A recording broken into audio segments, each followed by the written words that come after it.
پوچھو کہ بھائی تم تو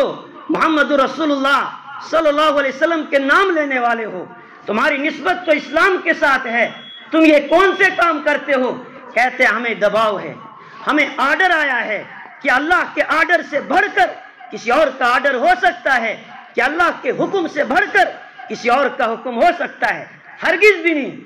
جس کے اندر ایمانی حمیت ہوگی، ایمانی غیرت ہوگی، وہ کہے گا میں لات مارتا ہوں ایسی نوکری کو جو نوکری مجھ سے میرا ایمان چھین لے۔ وہ بچہ جس کا سکول کے اندر ایمان چھینا جا رہا ہو، وہ کہے گا میں لات مارتا ہوں ایسی تعلیم کو جو تعلیم مجھے میرے رب سے دور کر دے، ایسی تعلیم کی مجھے ضرورت نہیں۔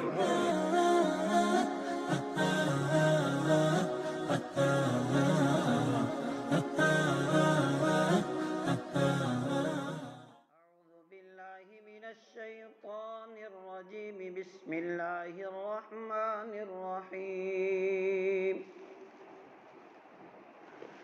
ومن يرتد منكم عن دينه فيمت وهو كافر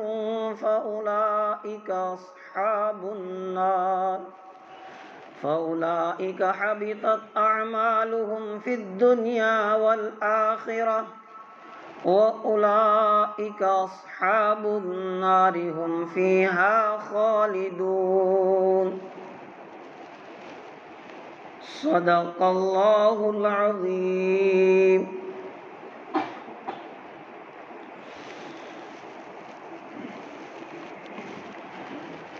برادران اسلام، اللہ تبارک و تعالیٰ نے آج پھر سے مجھ پر اور آپ پر کرم کیا۔ اس گئے گزرے دور کے اندر مجھے اور آپ کو پروردگار نے توفیق دی، اپنے گھر میں بلایا۔ اللہ ہم سب کا آنا قبول فرمائے اور ہمارے لیے نجات کا ذریعہ بنائے۔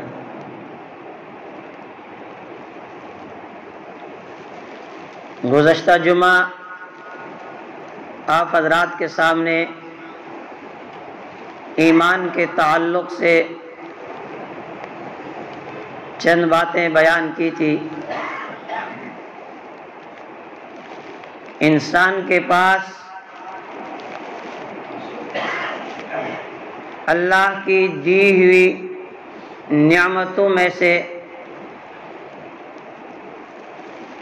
سب سے اہم اور سب سے قیمتی نعمت ایمان کی نعمت ہے۔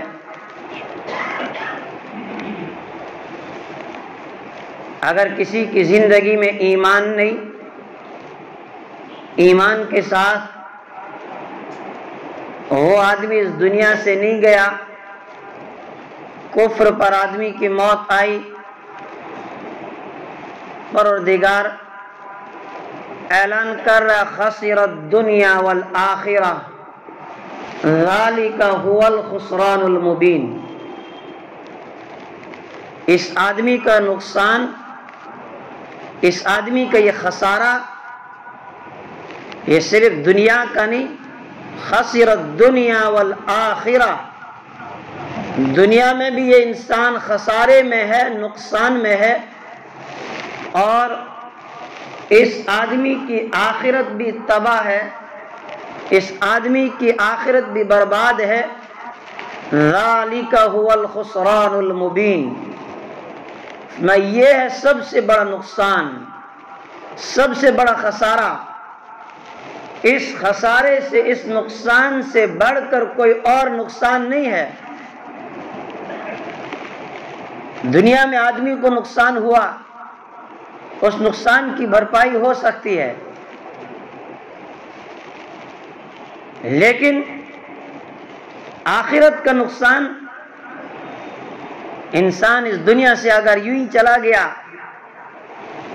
ایمان سے خالی ہے، عمل کے اندر اگر کوئی کمی و کوتاہی ہوگی، نجات مل سکتی ہے، لیکن اگر ایمان میں کوئی کمزوری ہے، ایمان اس کے پاس نہیں ہے، ایمان کو اس نے دنیا کے مال و متاع کے خاطر بیچ دیا تو پھر یہ آدمی دنیا میں بھی نقصان اور آخرت میں بھی نقصان میں ہے۔ اور اس کے لیے آپ کے سامنے انبیاء کرام کی فکر کہ انبیاء جو ایمان اور یقین و توکل کے، نیکی و تقوی کے سب سے اعلیٰ مقام پر ہوتے ہیں، سب سے اعلیٰ معیار پر ہوتے ہیں، انہیں اپنے ایمان کے بارے میں کتنی فکر تھی، اپنی اولادوں کے ایمان کی کتنی فکر تھی، اپنی نسلوں کے ایمان کی کتنی فکر تھی، اور پھر کائنات کے سردار رحمت دو عالم صلی اللہ علیہ وسلم بھی رب العالمین کی بارگاہ میں یہی دعا کر رہے ہیں، اللہم اعطنی ایمانا و یقینا، کہ میرے رب ایسا ایمان عطا فرما، ایسا یقین عطا فرما، لیس بعدہ کفر، جس کے بعد کوئی کفر نہ ہو۔ جن کے ایمان کی گارنٹی رب العالمین نے دی، ان کی ایمان کی سلامتی کی گارنٹی پروردگار نے دی، وہ اتنے فکر مند ہیں۔ اصل بتانا کیا مقصود تھا کہ ایک عام آدمی کو اپنے ایمان کے لیے فکر مند رہنا کتنا ضروری ہے۔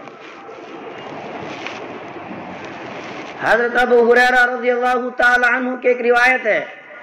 ابو ہریرہ رضی اللہ تعالی عنہ فرماتے ہیں، تلا رسول اللہ صلی اللہ علیہ وسلم اذا جاء نصر اللہ والفتح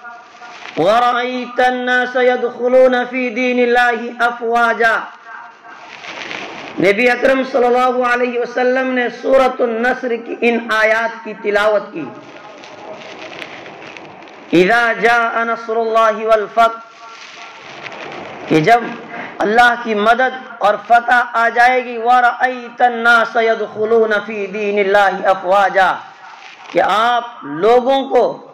دین اسلام میں جوق در جوق، جماعتوں کی جماعتیں داخل ہوتا ہوا دیکھو گے۔ اور پھر آپ صلی اللہ علیہ وسلم نے اس وقت ایک پیشن گوئی کی، فرمایا لَيَخْرُجُنَّ، کہ ضرور بھی ضرور لوگ نکلیں گے، فوج در فوج، جوق در جوق، کما دخلوا فیہ، جیسے اس اسلام میں جوق در جوق داخل ہوئے تھے، ایک وقت آئے گا کہ لوگ اسی طرح جماعتوں کی جماعتیں مرتد ہو جائیں گی، جماعتوں کی جماعتیں دین اسلام کو چھوڑ دیں گی۔ آج کے معاشرے پر، آج کے ماحول پر جب آدمی نظر ڈالتا ہے تو نبی اکرم صلی اللہ علیہ وسلم کی اس پیشن گوئی کا ایک ایک حرف سچ ثابت ہوتا ہمیں دکھ رہا ہے کہ کس طرح کفر اور ارتداد کی لہر چل رہی ہے، اور اس لہر کے اندر، اس لہر کی لپیٹ میں آج ہم کس طرح آ رہے ہیں کہ ایک آدمی معمولی چیز کے خاطر، معمولی عہدے کے لیے، معمولی ملازمت کے لیے، چند پیسوں کے لیے اپنے ایمان کا سودا کر لیتا ہے، اور اس آدمی کو اپنے ایمان کی، اپنی آخرت کی کوئی فکر نہیں ہوتی ہے۔ میرے ایمانی بھائیوں، عبداللہ ابن عمر رضی اللہ تعالی عنہ کی ایک روایت ہے، وہ فرماتے نبی اکرم صلی اللہ علیہ وسلم نے فرمایا، سَيَأْتِي عَلَىٰ أُمَّتِي زَمَانٌ،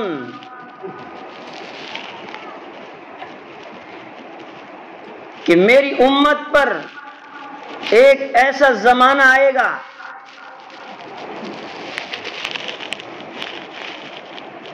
کہ 1000 لوگ یا اس سے زیادہ لوگ مسجد کے اندر نماز کے لیے جمع ہوئے ہوں گے، لیس فیہ مؤمن، ان میں سے ایک بھی مومن نہیں ہوگا۔ ایک روایت میں فرمایا سَيَأْتِي عَلَى النَّاسِ زَمَانٌ يَجْتَمِعُونَ فِي الْمَسَاجِدِ، کہ لوگوں پر ایک ایسا زمانہ آئے گا کہ لوگ مسجد میں جمعہ کی نماز کے لیے جمع ہو جائیں گے، اور اگر آپ تیر چلائیں گے ہزاروں کا مجمع ہوگا، جس کو بھی وہ تیر لگے گا وہ مومن نہیں ہوگا، وہ کافر ہوگا۔ یعنی اس کی سوچ، اس کی فکر، اس کا ذہن وہ مرتد ہو چکا ہوگا۔ اگرچہ اعمال وہ کر رہا ہے، نمازیں بھی پڑھ رہا ہے، حج بھی وہ کر رہا ہے، روزے بھی وہ رکھ رہا ہے۔ ایک روایت میں وضاحت سے فرمایا سَيَأْتِي عَلَى النَّاسِ زَمَانٌ يَحُجُّونَ وَيَصُومُونَ وَيُصَلُّونَ وَلَيْسَ فِيهِمْ مُؤْمِنٌ، کہ میری امت پر ایک زمانہ آنے والا ہے کہ لوگ حج بھی خوب کریں گے، روزے بھی رکھیں گے، نمازیں بھی پڑھیں گے، وَلَيْسَ فِيهِمْ مُؤْمِنٌ، ان میں کوئی مومن نہیں ہوگا۔ اعمال کا ڈھانچہ ہمارے پاس ہوگا لیکن دل ایمان سے خالی ہوگا۔ اس لیے کہ گزشتہ جمعہ بھی میں نے آپ سے عرض کی کہ کچھ باتیں ایسی ہوتی ہیں، کچھ گناہ ایسے ہوتے ہیں جو انسان کے ایمان کو فوراً اس کے دل سے سلب کر لیتے ہیں اور انسان کو پتہ بھی نہیں چلتا ہے کہ کس طرح آدمی کا ایمان سلب ہو گیا، اسے خبر بھی نہیں لگتی ہے۔ اسی لیے انبیاء کرام اس معاملے میں اتنی فکر مند رہتے تھے۔ حضرت ابو درداء رضی اللہ تعالی عنہ صحابی رسول ہیں، جب بھی وہ کسی کو دیکھتے تھے کہ ایمان کی حالت میں اس کو موت آئی، نماز روزے کی پابندی کے ساتھ اس آدمی کی موت آئی، تو اس وقت تمنا کرتے تھے کہ ہائے کاش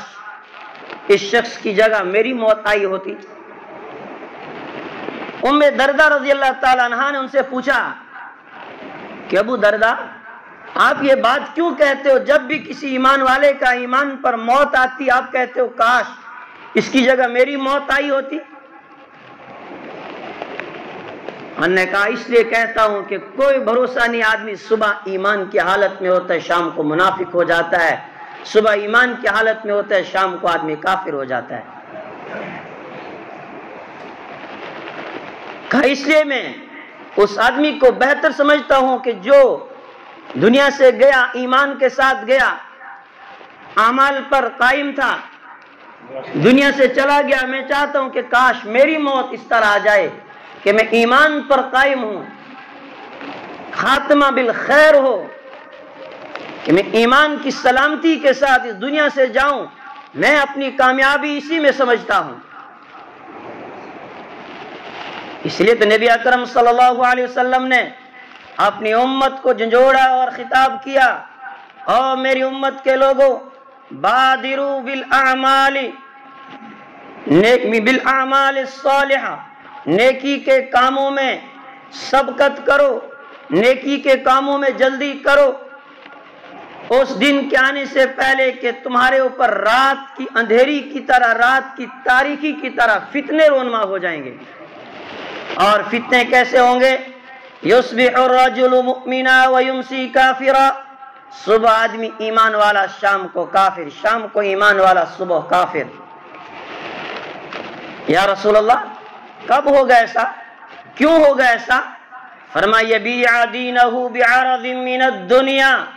کہ ایک آدمی دنیا کے حقیر متاع، دنیا کے حقیر سامان کے خاطر، عہدے کے خاطر، ملازمت کے خاطر اپنے ایمان کا سودا کر لے گا۔ میرے ایمانی بھائیوں، بہت زیادہ فکر مند ہونے کی ضرورت ہے اس دور کے اندر۔ باطل طاقتوں کی طرف سے کفر اور ارتداد کی جو یلغار چل رہی ہے، جس کی زد میں آج کے ایمان والے آ رہے ہیں، اور نبی اکرم صلی اللہ علیہ وسلم کی پیشن گوئی کے مطابق جوک در جوک ایمان سے وہ نکلتے جا رہے ہیں اور انہیں اس چیز کی کوئی پرواہ نہیں، نہ اپنے ایمان کے لیے وہ فکر مند ہیں، نہ اپنی نسلوں کے، اپنی اولادوں کے ایمان کے لیے وہ فکر مند ہیں، اور وہ دنیا کی موج و مستی میں، دنیا کی عیاشی میں لگے ہیں، اور یہ سوچ رہے ہیں کہ شاید یہی دنیا سب کچھ ہے۔ میرے ایمانی بھائی، یہ دنیا کچھ نہیں، یہ دنیا کھیل تماشا ہے اور کچھ نہیں اس کے سوا رب کی عدالت میں جانا اور حساب و کتاب ہونا ہے۔ یہ آج سے کوششیں نہیں چل رہی ہیں، یہ صدیوں سے یہ سلسلہ چل رہا ہے۔ باطل کی، طاغوت کی ایک ہی محنت ہے کہ ایمان والے سے اس کا ایمان کیسے سلب کیا جائے، وہ کس طرح مرتد ہو جائے۔ قرآن نے 1450 سال پہلے اعلان کیا، وَلَن تَرْضَىٰ عَنْكَ الْيَهُودُ وَلَا النَّصَارَىٰ حَتَّىٰ تَتَّبِعَ مِلَّتَهُمْ قُلْ إِنَّ هُدَى اللَّهِ هُوَ الْهُدَىٰ وَلَئِنِ اتَّبَعْتَ أَهْوَاءَهُمْ مِن بَعْدِ مَا جَاءَكَ مِنَ الْعِلْمِ إِنَّكَ إِذًا لَّمِنَ الظَّالِمِينَ۔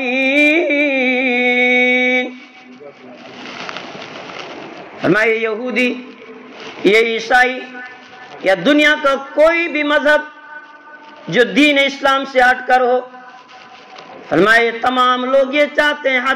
کہ تم دین اسلام سے پھر جاؤ، یہ تم سے کبھی خوش نہیں ہوتے ہیں، تم ان سے کتنی دوستیاں لگاؤ، تم کتنا ان کے کلچر کو اپناؤ، تم کتنا ان کے طور و طریق کو اپناؤ، یہ کبھی بھی تم سے راضی ہونے والے نہیں ہیں، یہ کبھی بھی تم سے خوش ہونے والے نہیں ہیں۔ حَتَّىٰ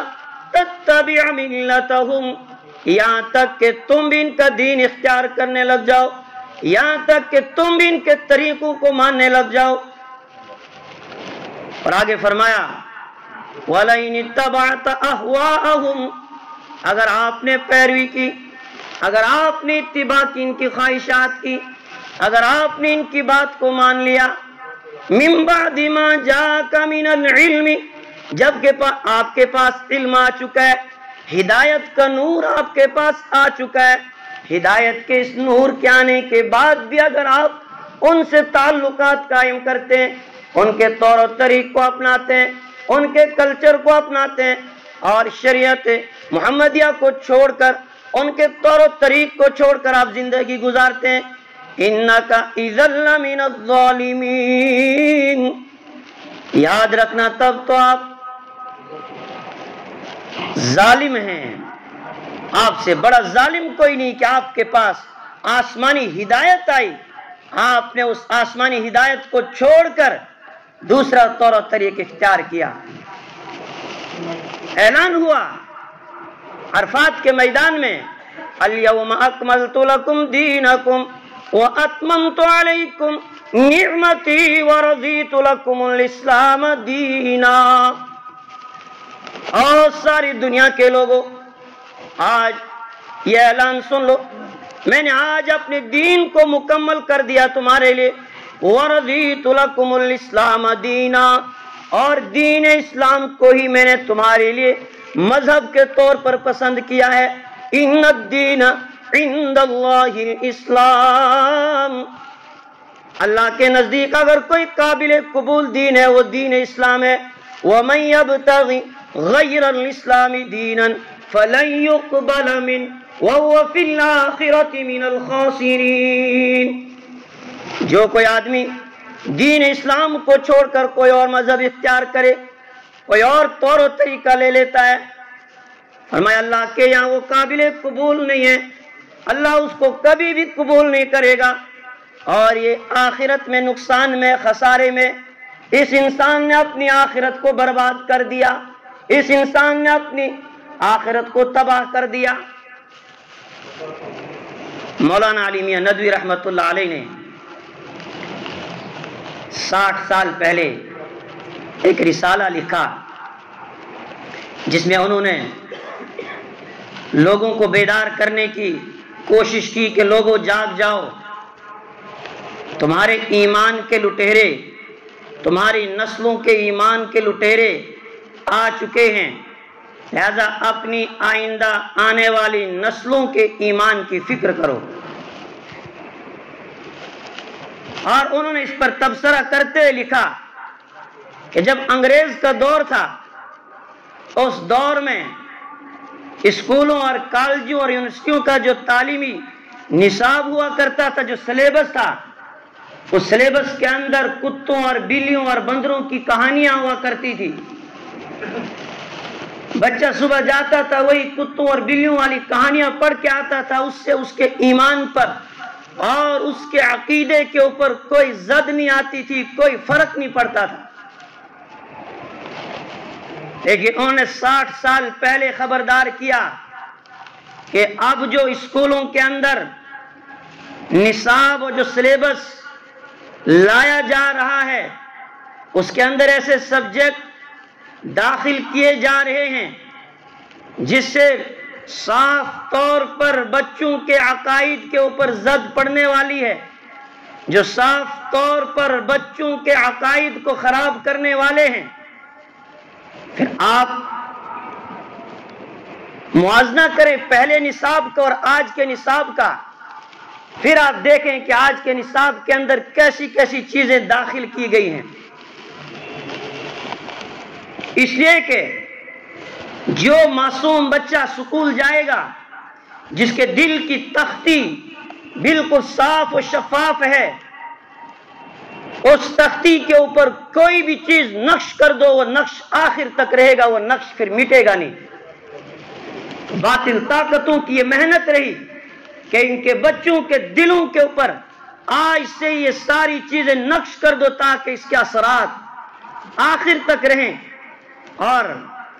باطل طاقتوں نے جب بھی محنت کی، وہ بہت دھیمی چال چلے، انہوں نے ایسا طریقہ اختیار نہیں کیا کہ 1 سال یا 2 سال کے اندر ہی ہم نے اپنے اس مشن میں کامیاب ہونا ہے۔ وہ 100 سال کا مشن لے کر چلے، اور انہوں نے اسکولوں کا نصاب بھی ایسا مرتب کیا کہ 10 سال 20 سال کے بعد جو نسل تیار ہو جائے گی، وہ نسل ایسی ہوگی کہ ان کے اندر پھر ایمان اور کفر کا کوئی فرق نہیں رہے گا، پھر انہیں ایمان اور کفر میں کوئی فرق نظر نہیں آئے گا۔ 60 سال پہلے کئی باتیں 35-40 سال پہلے مولانا علی میاں ندوی رحمت اللہ علیہ نے لکھی، اور اس وقت انہوں نے لکھا ہے کہ اکبر مرحوم کا وہ شعر یاد آیا، کہا کہ دل بدل جائیں گے تعلیم کے بدلنے سے، کہ لوگوں کے دل اس تعلیم سے بدل جائیں گے، انسان کے اندر اخلاقی خرابی آ جائے گی، انسان کے اندر اخلاقی بگاڑ آ جائے گا، بے حیائی کو فروغ دیا جائے گا۔ پہلے تو کتابوں کے ذریعے سے، نصاب کے ذریعے سے پوری کوشش ہوتی ہے کہ اس آدمی کو مرتد بنایا جائے، پھر جو کمی جو کسر باقی رہتی ہے پھر وہ اساتذہ پوری کر دیتے ہیں۔ آج کے اسکولوں کے نصاب کے اندر تعلیم کو کم رکھا گیا، اور پروگرام اور دوسری چیزیں، ناچ گانے، نہ جانے کون کون سی چیزیں ایڈ کر کے ان چیزوں کو زیادہ لایا جا رہا ہے، بے حیائی کو فروغ دیا جا رہا ہے۔ یہ طریقہ کار، یہ صلیبی طریقہ کار ہے۔ عیسائیوں کی یہ محنت ہر دور میں رہی ہے، وہ جب بھی حملہ کرتے ہیں وہ اس راستے سے آتے ہیں کہ لوگوں کو بے حیا بنایا جائے، لوگوں کے اندر بے شرمی کو عام کیا جائے۔ جب بے حیائی ان کے اندر عام ہو جائے گی، بے شرمی عام ہو جائے گی، پھر ان کے اندر صحیح اور غلط کا کوئی فرق باقی نہیں رہے گا۔ اور دوسرا حملہ صہیونیوں کا ہوتا ہے، یہودیوں کا۔ وہ کس طرح آدمی کا ایمان چھینتے ہیں، وہ مسلمانوں کو آپسی مسلکی اختلافات کے اندر الجھا دیتے ہیں، وہ انہیں اس میں ہی لڑا دیتے ہیں کہ تم لڑتے رہو اور ہم تم پر حکمرانی کرتے رہیں گے۔ آج کے دور میں بچوں کے ایمان کے بارے میں فکر مند ہونا کتنا ضروری ہے۔ پھر اس وقت مولانا علی میاں ندوی رحمت اللہ علیہ نے ایک واقعہ لکھا اس ملک کے اندر نائب صدر کی حیثیت سے اور ملک کی سب سے بڑی عدالت میں چیف جسٹس کی حیثیت سے رہنے والے ایک آدمی جس کا نام ہدایت اللہ تھا، بدقسمتی سے اس کا نام اسلام کے ساتھ جڑا ہوا تھا، اس کا تذکرہ کیا کہ اس نے انہی دانشگاہوں کے اندر تعلیم حاصل کی، اس نے انہی کالجوں اور یونیورسٹیوں کے اندر تعلیم حاصل کی۔ اس وقت کی محنت سے اس کا یہ حال ہوا کہ جب اس کی موت کا وقت آیا، اس نے اپنی اولاد کو وصیت کی کہ مجھے مسلمانوں کے طور و طریق کے مطابق دفن نہ کیا جائے بلکہ مجھے ہندوانہ رسومات کے اعتبار سے جلا دیا جائے، اور ان کے بچوں نے اسی کی وصیت کے اوپر عمل کیا اور اس کو دفن نہیں کیا بلکہ اس کو جلا دیا گیا۔ آج بچوں کے ذہن کے اندر یہ طرح طرح کے سوالات آ رہے ہیں، وہ ماں باپ سے آ کر طرح طرح کے سوالات کرتے ہیں، کیوں؟ اس لیے کہ ان کے ذہنوں کے اندر یہ باتیں ڈالی جا رہی اور ماں باپ بالکل بے فکر ہے۔ ماں باپ نے سوچ لیا ہے کہ میرا بیٹا ڈاکٹر بن جائے، چاہے پھر یہ ایمان سے ہاتھ دھو بیٹھے، چاہے ایمان کی حدوں کو پار کر کے کفر میں چلا جائے، مجھے اس کی کوئی پرواہ نہیں۔ اور ایک استاد کی ذمہ داری کیا ہوتی تھی؟ وہ تعلیم کے ساتھ ساتھ بچوں کی تربیت کرے۔ آج کے اساتذہ کو استاد کہنے میں بھی شرم آتی ہے کہ ان کو استاد کا لقب کیسے دیا جائے، کہ وہ اساتذہ خود جوان بیٹیوں کی ناچتے ہوئے گاتے ہوئے ان کی ویڈیو بنا کر پھر اس کو سوشل میڈیا پر اپلوڈ کر کے دنیا کو دکھاتے ہیں۔ اور کیا اگر اس کی جوان بیٹی کو اس کے سامنے کھڑا کر کے اس کو نچایا جائے، کیا اس کو اچھا لگے گا؟ پوچھو کہ بھائی تم تو محمد رسول اللہ صلی اللہ علیہ وسلم کے نام لینے والے ہو، تمہاری نسبت تو اسلام کے ساتھ ہے، تم یہ کون سے کام کرتے ہو؟ کہتے ہیں ہمیں دباؤ ہے، ہمیں آرڈر آیا ہے کہ اللہ کے آرڈر سے بڑھ کر کسی اور کا آرڈر ہو سکتا ہے، کہ اللہ کے حکم سے بڑھ کر کسی اور کا حکم ہو سکتا ہے؟ ہرگز بھی نہیں۔ جس کے اندر ایمانی حمیت ہوگی، ایمانی غیرت ہوگی، وہ کہے گا میں لات مارتا ہوں ایسی نوکری کو جو نوکری مجھ سے میرا ایمان چھین لے۔ وہ بچہ جس کا سکول کے اندر ایمان چھینا جا رہا ہو، وہ کہے گا میں لات مارتا ہوں ایسی تعلیم کو جو تعلیم مجھے میرے رب سے دور کر دے، ایسی تعلیم کی مجھے ضرورت نہیں۔ میرے ایمانی بھائیوں، یہ درد دل ہے۔ میری باتیں آپ کو یاد آئیں گی لیکن پھر وقت نہیں رہے گا، پھر آپ کہیں گے کہ کسی نے کچھ کہا تھا۔ یاد رکھنا، جو تعلیم بچے کو اس کے رب سے دور کر دے، اس تعلیم سے بچے کو جاہل رکھنا چاہے۔ جو نوکری، جو ملازمت تمہیں اللہ سے دور کر دے، اس سے اچھا بھیک مانگ کے کھاؤ، اس سے اچھا مزدوری کر کے کھاؤ جو تمہیں تمہارے رب سے دور کر دے۔ اس لیے اپنے ایمان کے بارے میں، اپنی اولادوں کے ایمان کے بارے میں فکر مند ہونے کی ضرورت ہے۔ رب مجھے بھی سمجھ عطا فرمائے، آپ کو بھی سمجھ عطا فرمائے، ہمارے ایمان کی حفاظت فرمائے۔ وقت ہو گیا، اس کے لیے معذرت خواہ ہوں۔